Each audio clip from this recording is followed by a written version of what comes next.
战一天，学会一个新技能。今天学的是换晾衣架手摇器。家里的晾衣架出现这种转不动、晾杆不能上升下降的情况，多半是这个手摇器坏了。今天教你如何更换它。我们测量好手摇器的孔距，然后买一个相同孔距的手摇器回来。首先，我们先清空晾衣架，把晾衣架的2根钢丝绳给它取掉。钢丝绳取掉之后，一定要给它固定牢固，防止杆子掉落。然后我们把旧的手摇器拆掉，这2颗螺丝打掉就可以了。旧的手摇器拿掉之后，我们把新的按照原来的孔位给它装回原位。这个绳子一定要朝上。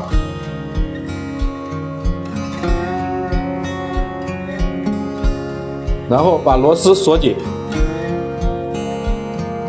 新的手摇器装好之后，我们要把它这个钢丝绳全部给它拉出来，然后重新给它绕进去，防止后期钢丝绳会缠绕。绕到这个位置，我们把这个钢丝绳挂上。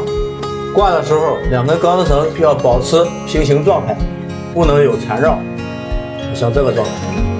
先装上装饰盖，然后给它挂到这个挂孔上，压回装饰盖。这样我们的钢丝绳就挂好了。另外一根也是同样的挂法。